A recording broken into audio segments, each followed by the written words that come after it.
Bonjour Julia Deck. En 2012 paraissait votre premier roman, Viviane Elisabeth Fauville. Le Triangle d'hiver est votre deuxième roman, paru cet automne aux éditions de Minuit. C'est sans espoir, c'est ce que s'entend dire à l'Agence pour l'emploi, Mademoiselle, l'héroïne de votre roman. Cette jeune chômeuse, sans attache, va alors se composer un personnage d'écrivain, choisir une nouvelle peau. Pourquoi justement ce métier-là ? Oui, donc le personnage qui est très insatisfait de son sort se dit dès le début du livre qu'elle ferait mieux tout simplement de changer d'identité, d'adopter l'identité d'un personnage de film. Et il se trouve que ce personnage de film est la romancière Bérénice Beaurivage, qui est un personnage joué par Ariel Dombal dans un film d'Éric Rohmer. Je pense que pour elle, le métier de romancière évoque tout ce qu'elle n'est pas, c'est-à-dire elle imagine une vie riche, luxueuse, où on passerait sa vie à disserter sur des problèmes éthérés et accessoirement à écrire un peu, et où on échapperait aux contingences matérielles qui la poursuivent.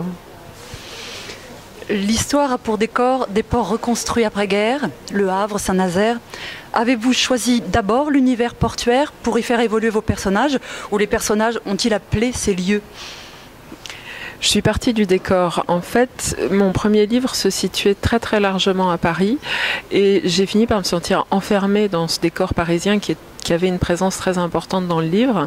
Et je me suis dit que pour le deuxième livre, j'allais aller dans un décor à l'opposé, c'est-à-dire non pas aux antipodes, mais dans un décor ouvert, à savoir un décor portuaire. Et donc j'ai été faire des repérages dans plusieurs ports français. Au départ, j'étais intéressée par la façade maritime et puis plus je découvrais ces villes, et notamment Le Havre, plus je me suis intéressée à l'architecture de la reconstruction.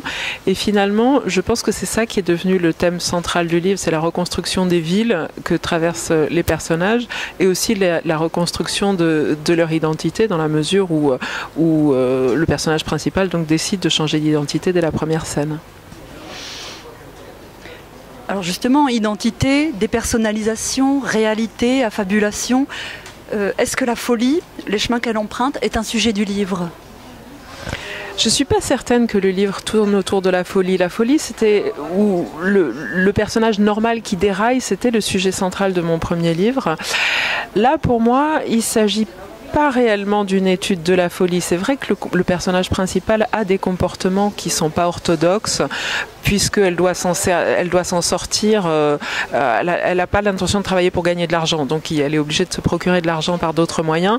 Et effectivement, elle est obligée de recourir à des expédients immoraux, voire délictueux. Mais pour moi, la folie n'est pas du tout le thème central. Ce qui m'intéressait, c'était de travailler sur le triangle amoureux. Donc il y a ce personnage principal, puis un homme qu'elle rencontre, puis sa rivale qui apparaît dans un troisième temps. Et ce qui m'intéressait, c'était de voir le moment où l'équilibre bascule entre ces trois personnages. Et je pense que finalement, la psychologie de ces personnages importe assez peu. C'est le jeu entre les trois qui m'intéressait. Il me reste de la lecture de votre livre une atmosphère, une ambiance. Est-ce à quoi vous voulez arriver ? Et en fait, je me suis demandé même si l'histoire avait tellement d'importance pour vous. Pour moi, l'histoire ou l'intrigue, c'est vraiment une armature qui sert à travailler l'écriture. Ce qui m'intéresse réellement, c'est le... Enfin, c'est pas ce qui m'intéresse réellement, tout m'intéresse dans le projet du livre, mais ce que j'ai le plus plaisir à travailler, c'est la langue, essayer de faire des phrases que je n'ai pas déjà entendues ailleurs, essayer de composer les choses d'une manière qui me semble nouvelle, sans que ce soit terriblement alambiqué ou expérimental, mais voilà, ça c'est le travail qui m'importe le plus. Et pour arriver à ce travail-là, j'ai quand même besoin d'une armature romanesque avec des personnages, une situation critique, un suspense. Mais en effet, finalement, ça sert plus de prétexte à l'écriture que l'inverse. Une dernière question pour terminer cet entretien. Julia Deck, quel livre ou quel auteur aimeriez-vous conseiller à vos lecteurs ? J'ai lu un livre de la rentrée littéraire 2014 qui m'a beaucoup plu, qui s'appelle Blanès.